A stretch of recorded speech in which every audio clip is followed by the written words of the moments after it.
ये जो कार्टून का इशू था, ये जब दोबारा इसके ऊपर बातचीत हुई, तो सबसे पहले उस वक़्त में हमें याद है कि पाकिस्तानी पार्लियामेंट ने एक रेज़ोल्यूशन पास की और रेज़ोल्यूशन का मुद्दा ये था कि जनाब जो हमारा सफ़ीर है फ्रांस में उसको वापस बुला लेते हैं। एक्शन लेते हैं, वापस बुला लेते हैं।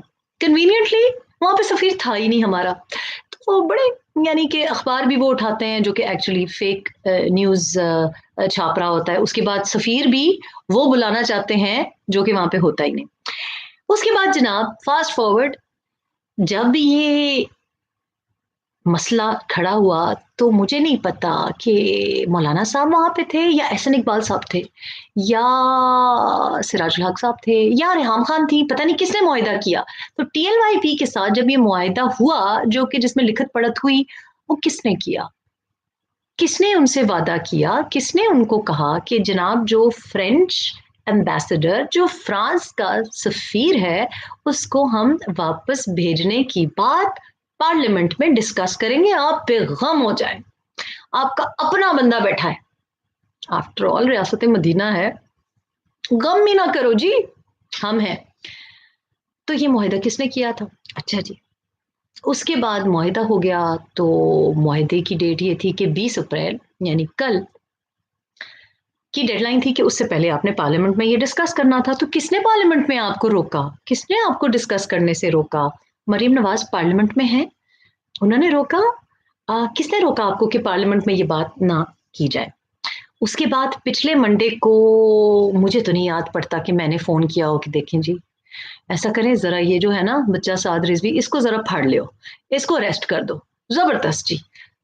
जो आपने उसे मुआहिदा किया है उसको ना माने, उसको उसको जो भी आपकी मुहर्रकात थी उस वक़्त मुआहिदा करने की, वो आपने जो भी किया क्योंकि रियासत मदीना में ज़ाहिर है कि ज़ुबान दे के मुकर जाना आई सपोज़ ये पता नहीं कौन-सी रियासत मदीना का है, लेकिन anyway who are we to question और जनाब के ज़ुबान दे के फिर जाना, झूठ बोलना, ज़ाहिर है फ़रेब देना, उनको फ़रेब से बुलाया, उनको कहा जी आप वापस जाएँ और फिर मंडे को साद रिज़वी साहब को अरेस्ट कर लिया। किसने अरेस्ट किया जी?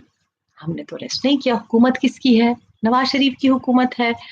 नवाज़ शरीफ की हुकूमत है, बिलावल भुट्टो की हुकूमत है, किसकी हुकूमत है? किसकी हुकूमत है जिसने अरेस्ट किया? और जनाब 12 तारीख को जब अरेस्ट कर दिया, उसके बाद किसान प्रोटेस्ट पे और गवर्नमेंट एम्प्लॉइज़ पे गैस शेलिंग की गई, मज़म्मत हुई, केमिकल मास्क्स पहन के हमारे जो एंकर्स हैं, उन्होंने वहाँ से रिपोर्टिंग की, सबने कहा नहीं करना चाहिए। इन्होंने सोचा नहीं, एक बार फिर लेट्स ट्राई इट अगेन। आपको याद है शेख रशीद साहब ने कहा था कि कुछ एवी शेलिंग चेक भी करनी होती है कि पड़े-पड़े खराब ना हो जाएँ। अब क्या करें मरीम नवाज़ नहीं निकली, मौलाना साहब नहीं निकले, इन्होंने सोचा टीएलवाईपी पे चेक तो करना चाहिए। इंटीरियर मिनिस्ट्री ने एक वहम सा डाल दिया कि पता नहीं शेलिंग काम करे कि नहीं करे। उन्होंने कहा जरा चेक करें जी, जरा लाठी भी चेक करें एंड गैस शेलिंग भी चेक करते हैं। चेक की। उसके बाद जनाब जब मामला हाथ से निकल गया तो फिर सोचा यू नो व्हाट, इतना मामला निकल गया है कि आर्मी के नौजवान कह रहे हैं कि हमें जान बचाने के लिए इस किस्म के नारे लगाने पड़े और एक दो शहादतें भी हो गई हैं। ऐसा करते हैं ऑपरेशन कर देते हैं, ऑपरेशन कर देते हैं। किसने ऑपरेशन करवाया? नवाज शरीफ ने ऑपरेशन करवाया? नहीं। ओके। अमेरिका के किसी बंदे ने ऑपरेशन कराया? ये जो कहते हैं ना कि जी मुसलमान मर रहे हैं इंडिया में, मुसलमान मारे जा रहे हैं, मुसलमानों के ऊपर जुल्म हो रहा है, फ्रांस में जुल्म हो रहा है, दुनिया जहान में मुसलमानों पे जुल्म हो रहा है। जब इनसे पूछते हैं कि जनाब आपका मुसलमानों पे, आपका ह्यूमन राइट्स पे क्या ट्रैक रिकॉर्ड है, तो कहते हैं सर। तो उन्होंने सोचा ऑपरेशन करते हैं और मामला ये जो इस्लामोफोबिया वाला मामला है और ये जो मुसलमानों के एहसासात है उसको किस तरीके से प्रोटेक्ट किया जाए, ऐसा करते हैं। कुछ शहादतें हो जाएंगी तो दुनिया को पता चल जाएगा how serious we are. Anyway उसके बाद जनाब उसके अराउंड दैट टाइम कहते हैं कि जी कलादम हम बैन करते हैं इनको। किसने बैन करवाया? आपकी हुकूमत है, आपने बैन किया, आपने कहा जी कला दम, हाँ हम डिक्टेशन नहीं लेंगे। किसने कहा? नवाज शरीफ ने कहा नहीं। बिलावल भुट्टो ने कहा, लेफ्ट की जमात है, उन्होंने कहा डिक्टेशन नहीं लेंगे, नहीं उन्होंने नहीं कहा। उसके बाद जनाब आपने साथ डिक्टेशन के साथ कहा कि वो लोग जो कि इनको डोनेशंस देते हैं, उनकी भी पूछताछ होगी। फंडिंग के ऊपर भी हम बैन लगा रहे हैं, फंडिंग भी नहीं होगी। फिर साथ-साथ ये कहा कि इंडिया से फंडिंग आ रही है, इनकी इंडियन अनासिर हैं जो फंडिंग कर रहे हैं। अब कल रात से हम देख रहे हैं कि वो जो डिक्टेशन कहते थे हम नहीं लेंगे, और वो जो कहते थे कि जनाब अब जो फंडिंग भी दे रहे हैं उनकी भी पूछताछ होगी।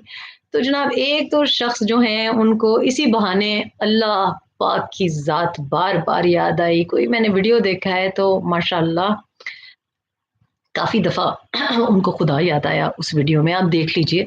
बिल्कुल मुबालगा नहीं कर रही, कोई मेरा ख़्याल है कि हर साँस में उन्होंने अल्लाह पाक का नाम लिया। चलें, ये भी बड़ी बात है कि आपके लबों पर अच्छा एक ज़िक्र तो आया।